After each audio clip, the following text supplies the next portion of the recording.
గుంటూరు కొత్తపేటలో లలిత super speciality హాస్పిటల్లో పెద్ద ఎత్తున ఐటీ సోదాలు జరిగాయి. ఢిల్లీ నుంచి వచ్చిన సెంట్రల్ సిబ్బంది సోదాలు నిర్వహిస్తున్నట్లు తెలుస్తోంది. సుమారు 30 మంది ఐటీ సిబ్బందితో 4 బ్రాంచుల్లో ఏకకాలంలో సోదాలు చేస్తున్నారు. హాస్పిటల్లోకి రోగులను సైతం వెళ్లనివ్వడం లేదు అధికారులు. లోపల ఏం జరుగుతుందో బయటకు తెలియకుండా హాస్పిటల్ యాజమాన్యం సిబ్బందిని మేనేజ్ చేస్తున్నారు.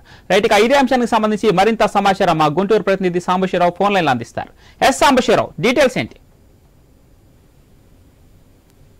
స్పెషాలిటీ హాస్పిటల్లో ఐటీ శాఖ అధికారులు దాడులు నిర్వహిస్తా ఉన్నారు. వాళ్ళు ఢిల్లీ నుంచి కూడా వచ్చి ఉదయం నుంచి ప్రత్యేకంగా సోదాలు నిర్వహిస్తున్నటువంటి పరిస్థితి ఉంది. మొత్తంగా 30 మంది సిబ్బంది 4 బృందాలుగా ఏర్పడి ఈ సోదాలు నిర్వహిస్తా ఉన్నారు. ఎందుకంటే ఈ మధ్య కాలంలో లలిత హాస్పిటల్ మీద తీవ్ర స్థాయిలో ఆరోపణలు వచ్చినటువంటి పరిస్థితి. ఎందుకంటే కరోనా టైంలో రోగుల దగ్గర నుంచి కూడా తీవ్ర స్థాయిలో డబ్బులు లాగారు, కోట్ల రూపాయలు సంపాదించారని చెప్పేసి కూడా ప్రస్తుతం అక్కడ హాస్పిటల్ మీద తీవ్ర స్థాయిలో ఆరోపణలు ఉన్నాయి. దానికి తోడుగా గుంటూరులో భారీ స్థాయిలో కూడా వాళ్ళు కొన్ని వేల కోట్ల రూపాయలు పెట్టి కూడా ఒక హాస్పిటల్ నిర్మాణం చేస్తా ఉన్నారు. ఈ నేపథ్యంలోనే హాస్పిటల్ పై లెక్కల విషయంలో కాస్త ఐటీ అధికారులకి ఇప్పటి వరకు సరైన లెక్కలు అందలేదని చెప్పేసి వాళ్ళకి వచ్చినటువంటి ఇన్ఫర్మేషన్ తోటి వాళ్ళు ప్రస్తుతం అయితే సోదాలు నిర్వహిస్తున్నట్టుగా తెలుస్తోంది. ప్రస్తుతం అయితే సోదాలు కొనసాగుతూనే ఉన్నాయి. అక్కడికి హాస్పిటల్ కి కనీసం అక్కడ ఉన్నటువంటి పేషెంట్స్ ని కూడా హాస్పిటల్ లోపలికి అలో చేయట్లేదు. అదేవిధంగా ఆ సిబ్బంది ఇతరులను కూడా అసలు ఎట్టి పరిస్థితుల్లో హాస్పిటల్ కి